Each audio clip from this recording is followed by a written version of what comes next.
Друзья, в следующей части выпуска я предлагаю поговорить, по сути, продолжить тему 9 мая, как его отмечали вчера в Республике Молдова.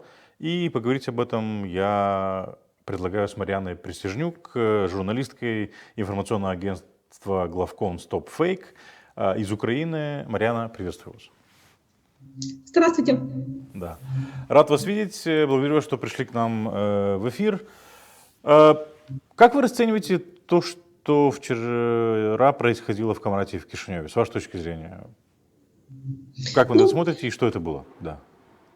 конечно же, мы в Украине с коллегами ожидали, что в Молдове будут происходить некие... Вот эти дни будут использованы некими политическими силами для наращивания своего капитала. Первое, на что я обратила внимание, это то, что была анонсирована единая колонна под руководством пророссийских сил. Этого не было. Все-таки они шли разными колоннами. Это, конечно, заставляет задуматься, то ли это такая технология, то ли им все-таки не удалось мобилизоваться настолько единым фронтом, конечно же. Это важно, потому что мы рассматриваем вот эти события в Молдове в качестве все-таки предвыборного периода, потому что и то, что в Гагаузии проходят выборы, и то, что весной, прошу прощения, осенью ожидается местная кампания по всей республике, конечно же, это ложится в общую подготовку всех политических партий, и такие дни, такие даты, они не могут использоваться и с какой-то другой целью. Это для людей, которые занимаются профессиональной информацией, это очевидно. Но если опуститься немножко к работе в полях, давайте это так назовем, то, конечно же, такие эксцессы, как растяжка Сталина в Кишиневе, опять они ждут какую-то победу какой-то их армии. То есть это не может не шокировать, потому что, имея фактически геноцид в соседней стране, столько военных преступлений доступны для знания, для понимания, то, что творится в Украине уже более года, и то, что война в соседней стране происходит 9-й год, это, конечно, заставляет задуматься, как коммуницировать дальше, как строить, как объяснять людям о том, что происходит. Это очень печально. Что касается заявлений, которые звучали в Гагаузии, например, то, что Украину там нет никакой агрессии, что Украину якобы денацифицируют, за такие высказывания, которые звучат из уст политиков, должна быть ответственность, потому что это уже не вопрос свободы слова, и это не вопрос свободного какого-то высказывания, потому что эти люди должны... Это политики, которые влияют на общественное мнение, и, конечно же, за такой безответственный политический дискурс должна быть ответственность, проведена оценка, потому что я считаю, что это преступление против своих людей на таком уровне, их дезинформировать. Вы имеете в виду заявление председателя Народного собрания Дмитрия Константинова, правильно я Да, полагаю? конечно. Окей, а какую ответственность вы имеете в виду, должна быть здесь или в Украине? Где? Что вы имеете в виду? Я думаю, что Молдова должна на государственном уровне реагировать на дезинформацию, которая исходит от лица политических фигур. Потому что если политик не может разобраться, где правда, а где ложь, как он может быть политиком? Это во-первых. Во-вторых, публичный дискурс, он должен быть ответственным. И за свои слова политик должен нести ответственность и перед своими избирателями, и перед теми людьми, которые даже за него не голосовали, потому что это все-таки работа. Если политик не может здраво информировать людей о том, что происходит, он просто не подходит для такой роли. Этому должна быть дана оценка. К сожалению, оценку здесь мало кто дает этому, имеется в виду даже словесную оценку. За это пока еще не предусмотрено никакой ответственности ни административной, ни уголовной, хотя, наверное, стоило бы, да? Как это вообще можно? Хорошо, раскройте, пожалуйста, объясните, если сможете, если хотите это прокомментировать, почему, с вашей точки зрения, празднование в том виде, в котором это было вчера в Камрате, в том виде, в котором это было вчера в Кишиневе, да, со стороны пророссийских политических сил. Вот это вот так называемое празднование 9 мая неуместно сейчас. Ну, во-первых, Россия подменяет понятия, подменяет смыслы для того, чтобы осуществлять агрессию против других государств уже не первый год. И если вы посмотрите на на бессмертный полк, так называемый, как это происходило в последние годы, как это происходит в этом году, то деды уже не те. Прощения, потому что кого мы видим на этих...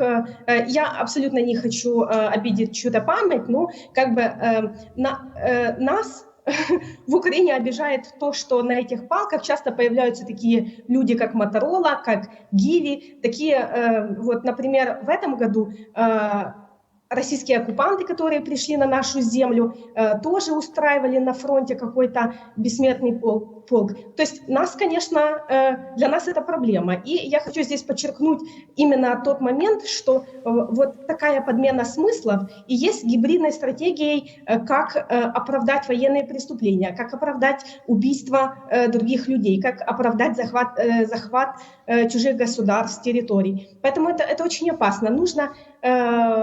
Нужно не забывать о том, что все-таки, если бы Украина не выстояла, мы не знаем, что бы было здесь в Молдове. И я понимаю, что многие в Гагаузии откровенно зовут Путина, но немножко стоит посмотреть на то, что происходит в Украине, потому что если Путин все-таки придет, я боюсь, что им это не очень понравится. Ну хорошо, а вот вы имеете в виду то, что он творит на оккупированных территориях, в том числе и там, где к нему были достаточно лояльные люди и граждане Украины, правильно я понимаю, да? То есть Посмотрите на Мариуполь, посмотрите на Харьковскую область. Да, хотя Харьков сам он не был оккупирован, но значительная часть Харьковской области была фактически 6 месяцев под оккупацией. Посмотрите на Херсон, на деоккупированный сейчас Херсон, но посмотрите, каким бомбежкам он поддается по сей день и что там происходило. Просто нужно... Если возникают какие-то вопросы, нужно почитать об этом комплексно, в хронологию, в динамике, причины. Потому что если вырывать вот эти факты из контекста, знаете, если верить одному сюжету Russia Today, как Путин якобы приехал в Мариуполь, и там все новое, красивое, и все его рады видеть, ну, то как бы здесь в Молдове тоже один мужчина во время пророссийских протестов из Мариуполя дал свой комментарий об этом. Я думаю, вы это видео хорошо знаете, ну, а если не знаете, то я могу потом оставить в комментариях под вашим эфиром. Ну да, будем очень признательны вам, но вот даже глядя на вот эти вот кадры, ну как такое вообще возможно восстановить? Зачем это нужно было вообще разрушать? То есть это же немыслимо. Нет у России никаких ресурсов это все восстановить, это же очевидно. И более того, очень спасибо, что вы затронули именно этот момент, потому что я хочу напомнить, что именно местные депутаты партии регионов, это у нас такая партия была пророссийская, которой руководил кум Путина Медведчук, именно эти люди выступали в первые дни захвата Мариуполя наводчиками. То есть люди, которые... наводчиками огня по людям, которые их выбрали. Поэтому тут, вот как раз возвращаясь к началу нашего разговора, ответственность за свой политический дискурс, это может быть первый шаг вот к самосохранению от того, что произошло с Мариуполем в том числе. Я сейчас не хочу сгущать эмоции и как-то переходить к какому-то запугиванию, но это, как говорится, медицинский факт, что были наводчиками именно вот эти пророссийские политики. И если бы вовремя их остановили за то, что они говорят, за то, как они говорят, за то, кого они зовут, возможно, ситуация с этим городом сложилась бы по-другому. Конечно же, никто не снимает первоочередности, не меняет первоочередности вот этих событий. Если Россия бы напала на Украину, я думаю, в любом случае, потому что до 2022 года шла планомерная подготовка и в информационной сфере, и за границей. И вот мы как раз накануне, как я подключалась, обсуждали с коллегами, и Шойгу приезжал в Молдову, в Приднестровье. То есть это все элементы вот этой подготовки системной к тому, чтобы организовать вот это вторжение. Но если бы коллаборантов было меньше, я думаю, что и цена этого сопротивления была бы меньше. Вы сказали партии регионов, наверное, вы имели в виду партию ОПЗЖ, да, то есть депутаты от партии ОПЗЖ, которые Да, да, были на... да, спасибо. Да. Она раньше называлась партия регионов, потом, это как уже название к ним пристало. А вот, ну, если можно раскрыть, да, в смысле они были наводчиками? То есть они как бы были на месте и помогали российской авиации координировать бомбежки? Или как это вообще работало? Да, абсолютно. Ну хорошо, а вот вопрос того, что действительно молдавское общество до сих пор остается расколотым, очень сильно расколотым. Да? В свое время украинское общество было таким же расколотым, в принципе, да, между Востоком и Западом. Да? То есть часть страны голосовала за вот эти вот пророссийские политические партии. Сначала это была партия регионов, потом ОПЗЖ, хотя ОПЗЖ уже после 2014 года поддержка для ОПЗЖ была гораздо более слабой по сравнению с партией регионов. Да? Но Украина справилась с вот этим засилием российской пропаганды. Мы прекрасно понимаем, что в этом свою роль сыграла и российская агрессия в отношении Украины, которая длится с 2014 года. Но вот если бы у вас был какой-то рецепт для Республики Молдова, как здесь бороться с засилием российской пропаганды, да? Которая, мы видим, что очень сильна здесь и имеет неограниченный доступ на части информационного пространства Республики Молдова, особенно в ГГУ. Я думаю, что рецепт могут найти только молдавские журналисты, которые очень хорошо чувствуют местную повестку. Но что я могу сказать, это то, что в Украине все 9 лет российской агрессии, с начала Майдана, с начала оккупации Крыма, тема войны, тема российской агрессии была очень важной. И каждый день журналисты информировали об этом украинских граждан. Следили за каждым шагом, за каждым заседанием минских групп. То есть каждый процесс был очень хорошо освещен. Что касается Молдовы, например, тема Приднестровья, она никак не представлена как ключевая хотя бы рубрика. Ни в одном из СМИ нет этому достаточно серьезного внимания. Да, есть такие специализированные порталы, как «Зона де Секуритати», и это очень хорошо, что они появляются. Но это последние, по-моему, 2 года существует этот проект. Да. До этого все 30 лет никакой адекватной информации, что происходит в оккупированном регионе Республики Молдова, нет. Это оккупированная территория Молдовы, это ключевой вопрос для безопасности страны. Потом уже идут энергетические, социальные вопросы. Как можно обсуждать какие-то энергетические вещи, если вся энергетика Молдовы завязана на каких-то коррупционных схемах с предприятиями, которые контролируются русскими на территории Приднестровья. То есть это просто логика, логическая связь между фактами, которую людям не доносят. Поэтому сейчас вы имеете вот эти протесты, мы с ним зимой, шоровцы ходят, чтобы там Санду поехала к Путину, потому что у людей отсутствует вот этот пласт информации, чтобы они могли дать адекватную оценку. Это очень важно говорить очень детально о базовых вещах, которые определяют безопасность страны, потому что это фундамент, от которого дальше происходит все остальное. Ну хорошо, я так понимаю, что это же проблема Приднестровья еще связана с проникновением того же, это серая зона, откуда и в том числе идет финансирование различных неприятных вещей на территории Республики Молдова. Да? То есть как бы такая кровоточащая зона, рана, которая до сих пор создает проблемы. В этом плане, да, я с вами согласен. Приднестровье Да. Я не кормлюсь иллюзиями, что Украина и коррупционной дыре тоже к этому не приложилась. Поэтому мы, журналисты, должны об этом говорить и показывать. Тогда у наших обеих стран было бы меньше проблем. И то, что происходит в Одессе, вот эти создания, если вы помните, в 2015 году была попытка раскачать ситуацию в Одессе через так называемую Бессарабскую народную раду. Там очень много было участников из Гагаузии, из Приднестровья. То есть если бы мы этих людей еще тогда документировали, они бы сейчас не сидели в Германии с политическим убежищем. И это очень важно, потому что упущенный момент, все, он обязательно появится завтра-послезавтра в качестве какого-то политического, в качестве какой-то политической технологии, политического сценария для дестабилизации. Хорошо, вот здесь два момента. У меня был заготовлен вопрос по поводу 2 мая 2014 года в Одессе. Потому что это одна из таких тем, которая очень активно используется российской пропагандой, и пророссийская пропаганда здесь на месте. А вот там, что сделали 2 мая в Одессе 2014 года и так далее. И вы упомянули, что кто-то сидит в Германии, да? Кого вы имели в виду, кто сидит в Германии? Да? То есть, Я думаю, что вы знаете человека, я думаю, что я не буду называть его имя в эфире, но когда появится какая-то достаточная фактология для того же материала, то я обязательно поделюсь с вами этой информацией. Это человек из Гагаузии или он из национальной политики был? Нет, это человек из национальной политики, но в этой бессарабской так называемой раде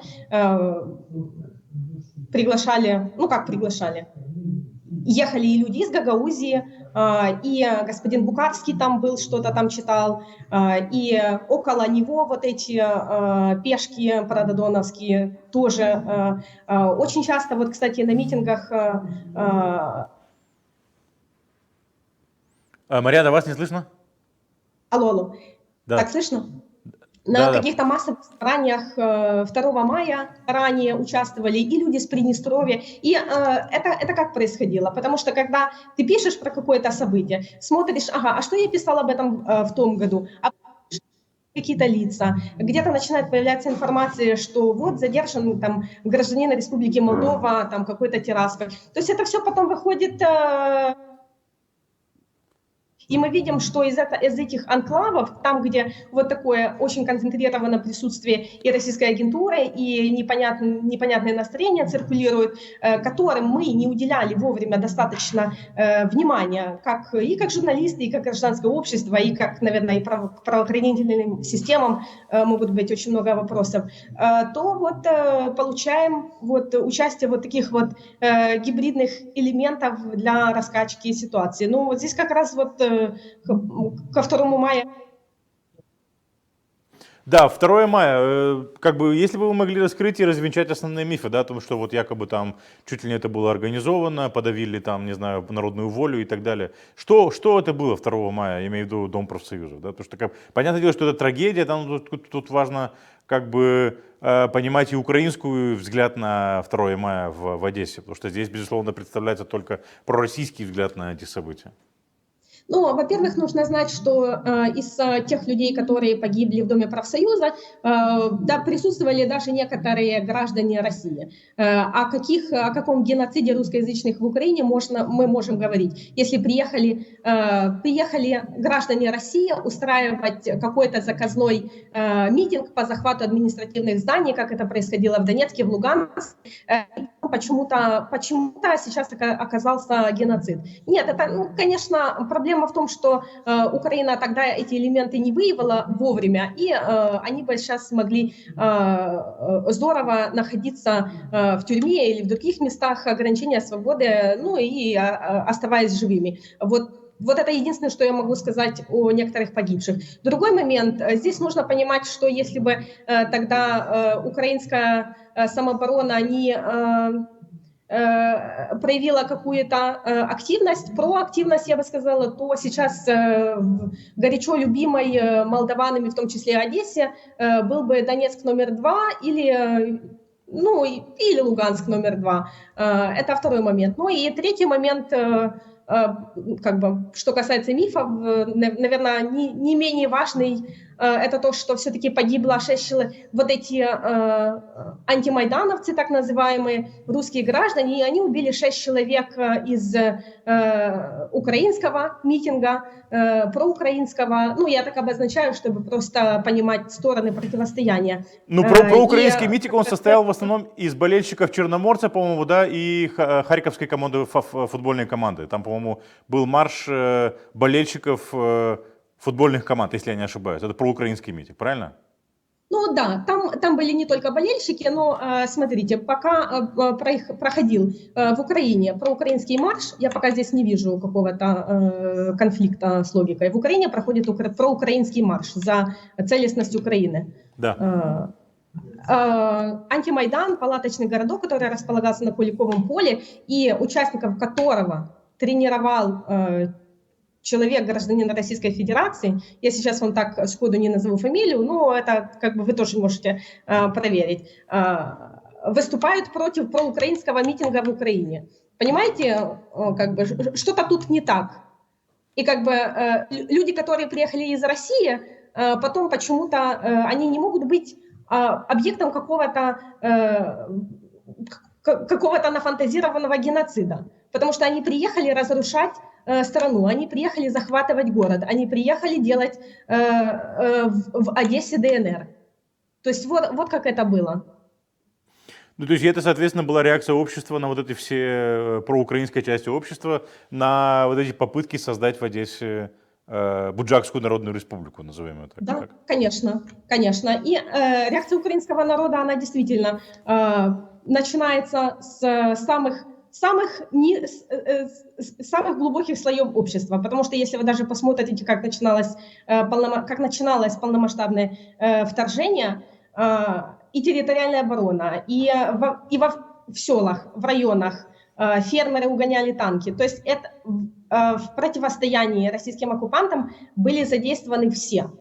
Сколько журналистов погибло только за этот год, сколько людей разных абсолютно профессий идут в самооборону, в добровольческие корпуса. То есть мы не можем говорить, что там просто был какой-то, вот возвращаясь обратно к Одессе, что это был какой-то просто митинг футбольный, какие-то люди, которые не давали говорить на русском языке. Вот видите, я с вами на русском разговариваю, я его, кстати, в Украине выучила. Это, кстати, тоже к развенчанию мифов, притом с детства. Ну вот наш общий знакомый, которого в Молдове достаточно хорошо знают, Артем Филипенко, эксперт по молдавской тематике, он, кстати, тоже брал участие в этом проукраинском митинге, который проходил в Украине, напомню, за целостность Украины. Вот, собственно, и все. Вот, собственно, и все. Марьяна, я благодарю вас за то, что пришли к нам в эфир, прокомментировали ситуацию. Будем рады видеть вас еще. Спасибо большое. Спасибо. До свидания.